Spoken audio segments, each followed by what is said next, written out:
Building muscle is physically hard, but the real challenge is mental. If you've ever fallen off, got into your own head, or looked in the mirror and said, why is this not working, then this video is for you. Because I'm breaking down 5 mindset hacks that make growing muscle feel way easier, even when it's hard. And that starts us off with the first one. You're not starting over. If you've ever skipped the gym for a week and feel like it's all gone, you tell yourself, I blew it. You start over on Monday and the cycle repeats. But the truth is, you're never starting from zero. Every lift, every rep, every day in the gym stack. Muscle memory is real and progress compounds. So if you've ever fallen off, you're picking up faster than last time. So shift your thinking, because you're not starting over, you are leveling up. And that is why consistency beats motivation.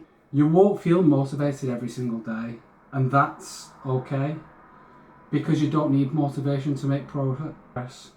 You just need habits, systems, and non-negotiables. That guy who trains 3 times a week for a year will outgrow any guy who trains 6 times a week for a month and quits. Motivation is a feeling, but consistency is a skill.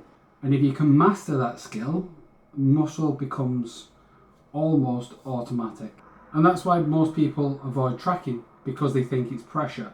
But the right mindset means that tracking gives you proof that it is working.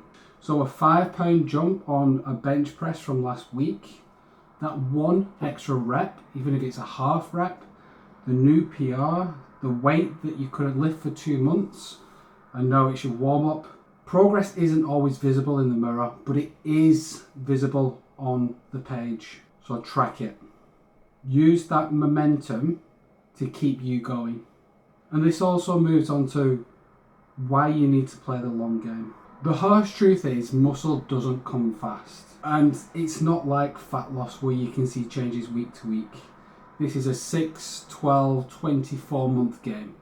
But once it starts compounding, you become unrecognisable. So if you stop asking, how fast can I get jacked? And start asking, how good can I be at this in 3 years? Because when you play the long game, you take the pressure off.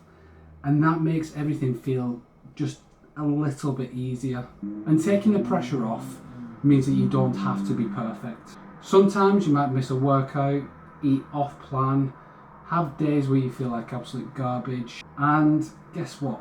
None of that disqualifies you. You do not need 100% perfection.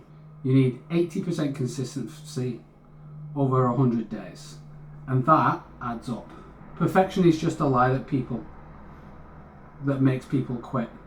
Discipline is showing up even when it's messy. You don't need to be perfect, you just need to not give up. Building your best body is hard, but it doesn't have to be heavy. If you want a Kickstarter, there's a first link in the description where I'll send you 21 emails in 21 days. It'll just get you started.